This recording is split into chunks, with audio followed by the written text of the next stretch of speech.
You're watching the award-winning GHS-TV, a nationally recognized student television station.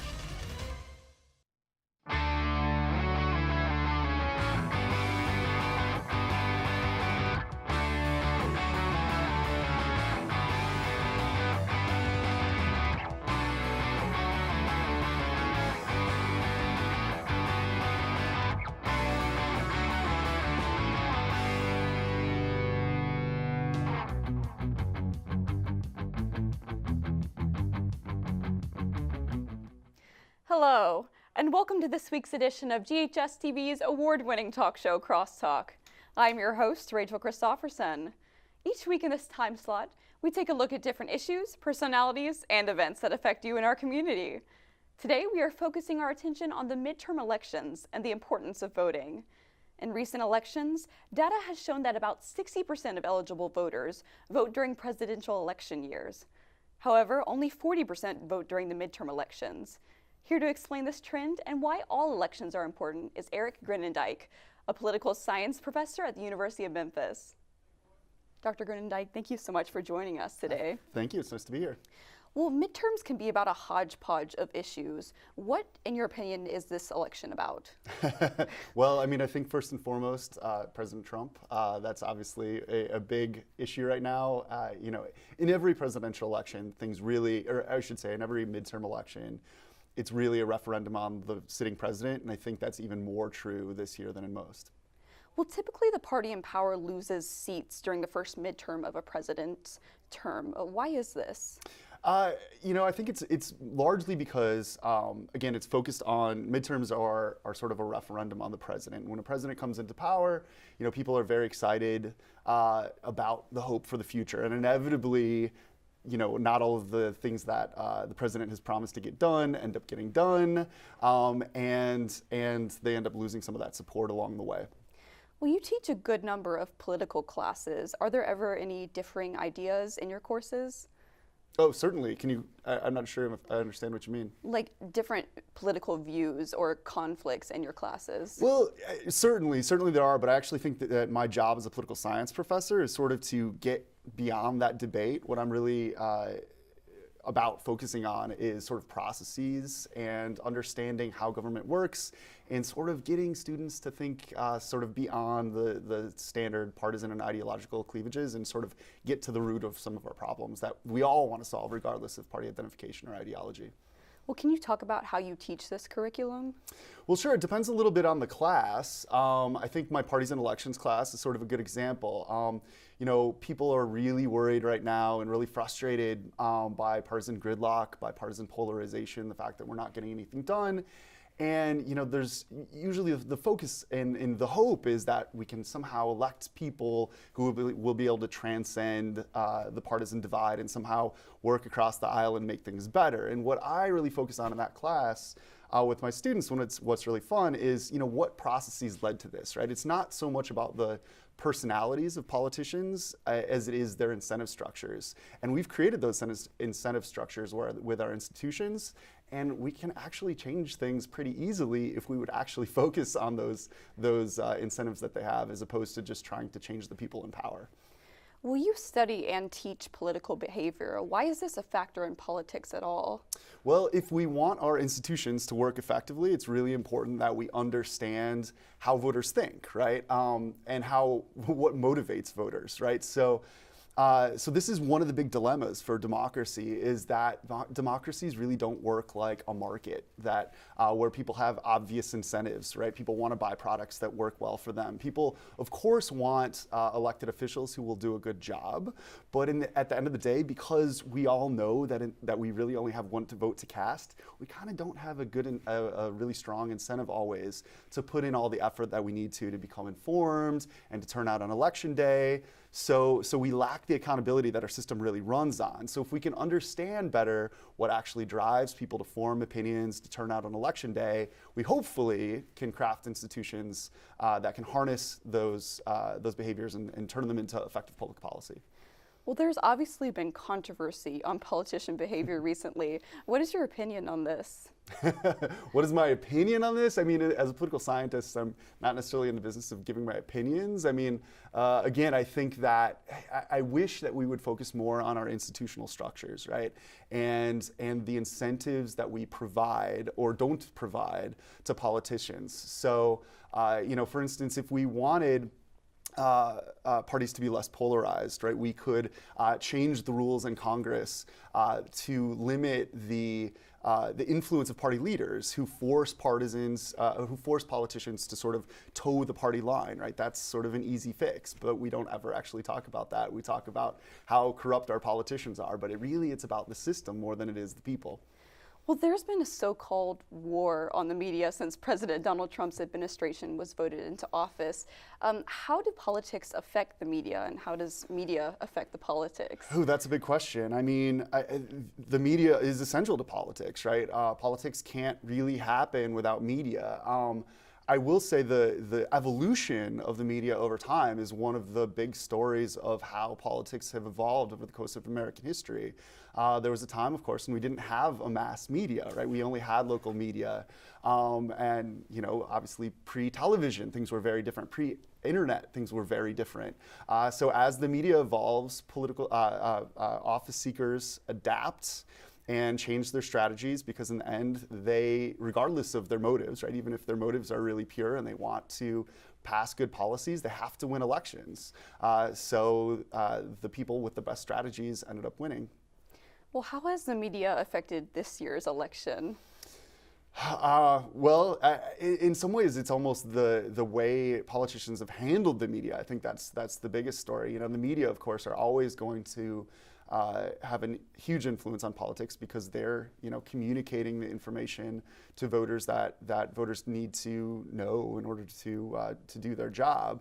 But obviously, President Trump has had a very different relationship with the media and frankly a more aggressive relationship in the media than past presidents. So I think we're still trying to figure out exactly how this is going to play out. But I mean, there's certainly, I think a concern with the current political climate that people are losing faith in the media and are, it's tempting to say, well, we don't, the media is our enemy. The media isn't essential to democracy, and it is, obviously, regardless of what we think about individual journalists or individual channels. We need the media, left, right, and center, to provide us with information, or democracy can't work.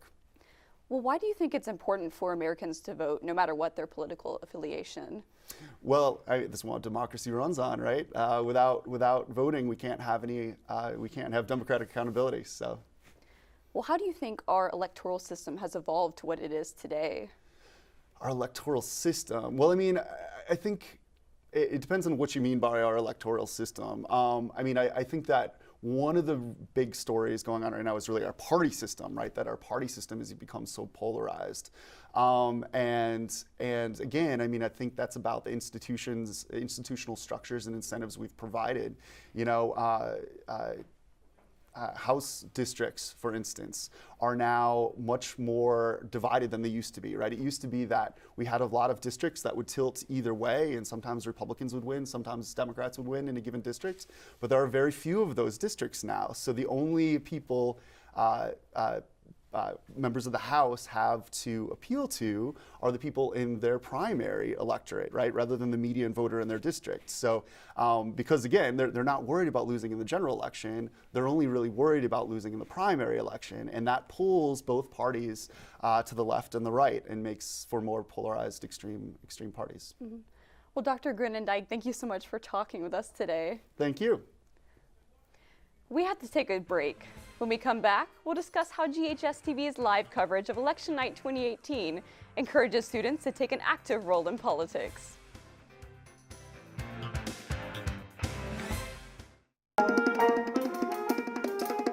Music isn't just notes and rhythm. It's about feelings and emotions. I believe students should participate in a music program no matter what high school they go to, no matter what aspect of music they might be interested in. I want for my students to gain skills and knowledge about music every single day. Music is a wonderful way for students to express themselves and express their experiences. I feel like this music program, it helped me to just settle, just stop and just focus on what I need to do. Being in band benefits me by helping me become a better musician because I would like to go into music once I go to college. Ultimately though, truly wish that my students get life skills out of my program. I believe the skills of teamwork, building a community, showing up on time, prepared to do a good job, those are things that are invaluable and you cannot get in any other academic program at a school. For more information about the Kappa program, visit ghskappa.com or call 755-7775. You're watching the award-winning GHS-TV, a nationally recognized student television station. Welcome back to Crosstalk. For more than 2 decades, GHS-TV has kept viewers informed on election night with insightful analysis and interviews. But the night is about more than just reporting race results. Here to talk about what we can expect to see during this year's show is gubernatorial anchor Jamaia Chase and Mallory Kenney, senior content producer for GHS-TV. Ms. Kenney and Jamaia, thank you so much for coming on the show. Thank you for having us. Well, Ms. Kenney, tell us about GHS-TV's election coverage and how long we've been doing this show. So the Election Night 2018 this year is celebrating more than 25 years of being on our station.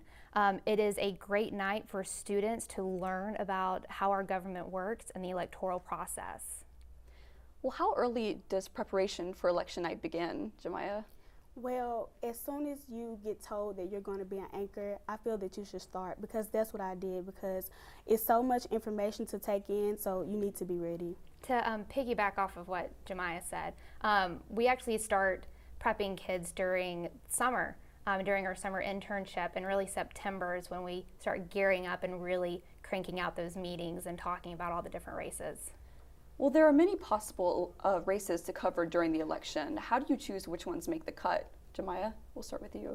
Well, we have something called hot races where we find, it's interesting things about all of the states that I'm covering, but I just choose a select few where I feel like these interest me and I feel like it's something that could be brought out to the world. So that's where I pick my hot races from.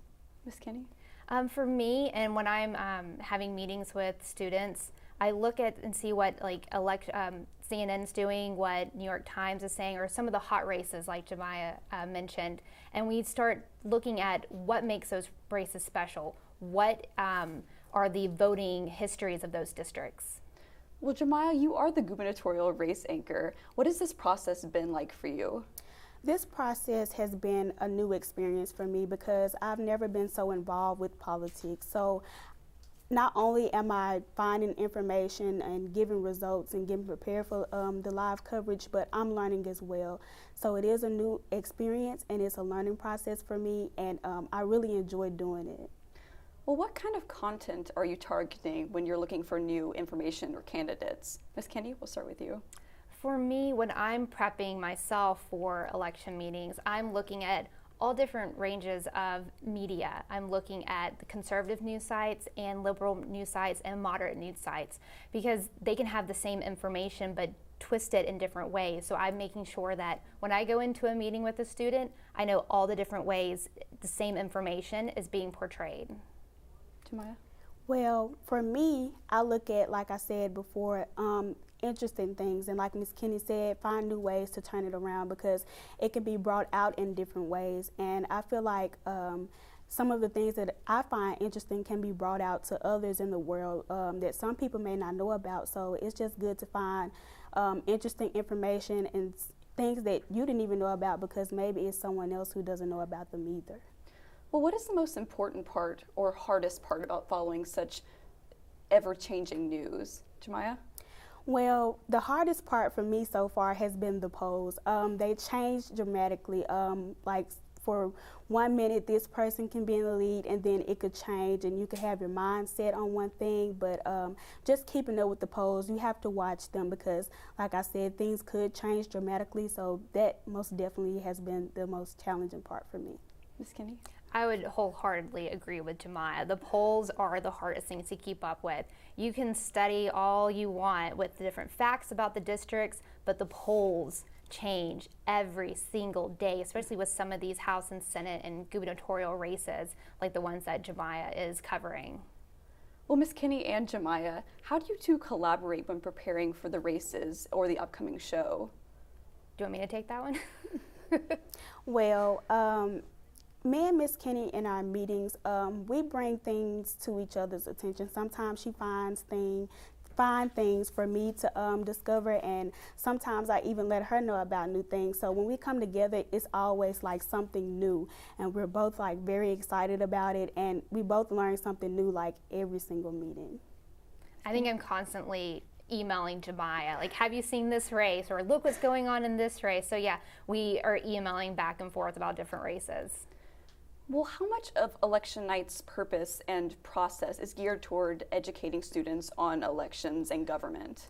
For me, 100% of this whole process is geared towards making sure the students know about the election process, making sure people know about the government and how it works. And this is the first start, really, on their journey to learning about being a citizen of the United States. And why do you think this is so important? So that when they graduate, when they're 18 and they graduate and they go to college, that most of the times that will be their first time voting. And I want them to be knowledgeable about the process. Well, how does GHS-TV keep its content bias-free? Jamaia, do you want to answer that? Well, Miss Kenney has always told me, of course we have an opinion about the things that are going on, but right now we're just focusing on learning more about them. And like she said, even though we're not eligible to vote yet, someday we're going to get there. So I feel like even as a youth, we should all get involved in politics, because even though we can't vote, this could be affecting us in a good way or a bad way. So it's just something to know about, that you should know about. Well, Ms. Kenney, with the current political climate, how is this year's election night different from previous years? I think there are more races that are up for grabs on both sides, really. Both the Republican Party and the Democratic Party really think that they have the chances to either keep control of the House or Senate, or take the Senate and the House back. So these races have been so interesting to cover because of the tightness of the races. Well, what are you both most excited about for this election night, Ms. Kenney? I think I'm most excited, actually, it'll sound weird, for the end of the show. That's always my favorite, to see the students' reaction after we get off air and just see how proud they are to have accomplished a 2-hour live election night show with analysis. Jamaia? I feel the same as Ms. Kenney, because this is something that I've never done before, so I'm just ready to see the end result. Well, Jamaia and Ms. Kenney, thank you so much for joining us. Thank It's you a pleasure. When we come back, we've got an exclusive interview with a candidate who wants to be Tennessee's next governor.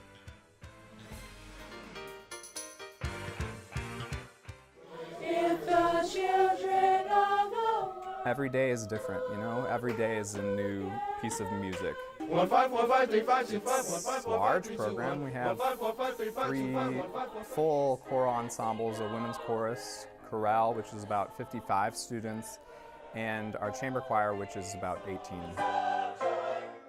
There have been lots of opportunities to audition, which have encouraged me to be more confident with myself and really put myself out there. I really enjoyed my time being in choir, especially here at Germantown, because I feel like there's something special about this particular school. I like them to walk into my room and feel as though they are free to experiment with sounds. How beautiful can you make German? That's the challenge. We always say that we're a school of excellence, and I feel that that really shows like in performances, because we're all so focused in trying to reach our goals. For more information about the CAPA program, visit ghskappa.com or call 755-7775. You're watching the award-winning GHS-TV, a nationally recognized student television station. Welcome back to Crosstalk. I'm Rachel Christopherson. If Democratic candidate for governor Karl Dean could make one change to improve K-12 education in Tennessee, it would be to increase teacher pay. That was one of the many questions GHS-TV had the chance to ask Mr. Dean. Anchor Reyna Katko sat down with him for this exclusive interview. Mr. Dean, thank you so much for taking the time to talk with GHS-TV. Thank you. It's great to be with you. I want to start off by asking, if elected, how will your administration make education a priority? I think the main thing that a governor can do is protect education in terms of funding and champion put more resources into education. You know, when I was mayor in Nashville, I ran on a platform of being supportive of education, keeping that a priority. And so during my first term as mayor, we had a recession, we had a flood, we had a lot of economic challenges we had to get through. And what I did was protect education. I had to cut almost every other part of the government, but I wouldn't cut education. And then in my second term, the city was taking off economically and was feeling some prosperity. And I was able to put more money into it. So we increased the school budget actually by about 37% during my time as mayor. And we put about $620 million into capital programs for schools and moved starting teacher pay from 30th in the state to 3rd. And that's what my pledge would be to do as governor, would be to protect education funding when times are tough and to try to add to education funding when times are good. Over the last decade, Tennessee has seen a lot of education reforms be successful. Would your administration continue the same path that Governor Haslam and Governor Bredesen have? Yeah, I think both of those governors have been were very committed to education and did a lot to improve education in Tennessee. I mean, obviously there are many things that they have done that I would continue. For instance, Governor Haslam's work with Tennessee Promise, making community college available to everyone, and the Tennessee Reconnect, putting together people's college credits to help them graduate, are great programs that should be supported. But then I would look for other ways of doing things too. You know, I think right now we're at a point where we have to focus on things like teacher pay. I think we want to attract and keep the best teachers. I know teachers don't do it just for the money, but I mean, clearly I think the magic really happens in the classroom. It happens when you have a teacher who can motivate students, get students excited to learn, is a master of their subjects. And to attract those people, you got to pay them, and you got to pay them to retain them. And I think that's key for us to take care of that. If you could make one change to improve K-8 education, what would it be and why? Oh, I think it was having the resources everywhere where students' needs can be addressed. I mean, I think we have different challenges in different places around the state in terms of school funding and providing the necessary supports for students who might have unique challenges or come from a background where they need additional help. And I would want to make sure that every student in Tennessee had a chance to succeed in school and to get ahead. For-profit schools and school vouchers are a hot topic in the state. What's your stance on these issues? Well, I'm opposed to vouchers, and I'm opposed to for-profit charters. I think charter schools have a role in education. I think those are public schools, public charters. For-profit charters are illegal in Tennessee, and I think that's the way it should stay. I think vouchers to me are dangerous in that they actually take money from public education and divert it to a private system or private schools. And you have no control over the quality of those schools, and you have no control over really what the results are going to be. And what happens then is you're undermining public education because you're taking that money away, making it more difficult for those schools to function successfully. You know, it can be a special problem in rural or small towns where you only have 1 or 2 schools, and you start removing students from those schools or removing money from those schools to follow the students. I think it could have a devastating effect. The Basic Education Program is a formula that helps the state distribute funding to schools. Are you satisfied with this program, or what changes would you make? No, I'm not satisfied. I think we have to re-examine the formula, re-examine whether we're providing equitable education to everybody around the state. I mean, there are really unique issues. I mean, rural areas in many cases have very little resources because of low or non-existent sales tax revenue, low or non-existent property tax revenue. And urban areas have challenges too because of poverty, English as a second language, a whole host of things. And so you got to look at those things and make sure that all students are getting quality education and getting the supports they need. And I don't think we're accomplishing that right now. I mean, you can look at, back 15 years ago or 20 years ago, the rural schools were suing the state over education funding. Now urban systems are suing. Lawsuits aren't the best way to handle public policy matters. We should try to figure this out and do what we can to have a good balance in the way we fund education. In the wake of multiple school shootings last year, the hot topic issue of arming teachers has come up, and Bill Lee is in favor of arming the teachers, and you're not. Why is that? Well, I think first it's because my sense of when I speak to teachers is that they're opposed to it, that they don't see that as a way to provide safety to the students in their schools. And I don't think that is the route we should take. I think we should make the investments we need to make in resource officers who could be present to protect students, to be trained, make sure that guns are properly handled. And that's key to me. I think we also need to invest in the safety of buildings. I was mayor when Sandy Hook happened, and we did a lot to move up expenditures to make our buildings safer as a result of that. And that needs to happen everywhere in the state. We got to make sure that our buildings are secure, and then we got to be willing to have security officers there to protect our students. That's one of the most important things we can do. And finally, if elected, what would be your administration's main goal? Oh, my number one priority will be public education. I mean, there are other areas we have to work on, healthcare, economic opportunity, but to me, the future depends on public education. I mean, I think we've got to be a state that is producing more college graduates, but we also got to be producing young people who, if they choose not to go to college, can have technical or vocational ed where they're going to be in a place where they can get a really good job. Tennessee is going to attract a lot of jobs, I think, and we need to have the workforce here to fill those jobs. And we want to attract really good, high-paying jobs that are going to require smart, trained people, whether it's college educated or vocationally educated people, to do those jobs. And so education is going to be my primary focus. Mr. Dean, thank you so much again for talking with us, and good luck with your campaign. Well, thank you. It's good being with you. Thank you, Reyna. As FDR once said, quote, "Nobody will ever deprive the American people of the right to vote except the American people themselves. And the only way they could do this is by not voting," unquote. By voting, you are making your voice and your opinion heard on how you think the government should operate. Remember, Crosstalk can be seen each week at 9:30 a.m. and 7 p.m. on Mondays and Thursdays, Tuesdays and Thursdays at 2 a.m., and 12 p.m. and 7 p.m. on Sundays. For more information on our programming, please check us out on the web at GHS-TV.org, where we are streaming live 24 hours a day. You can also check us out on Facebook and Twitter. I'm Rachel Christopherson. From all of us at GHS-TV, thank you for watching Crosstalk, and I hope to see you again.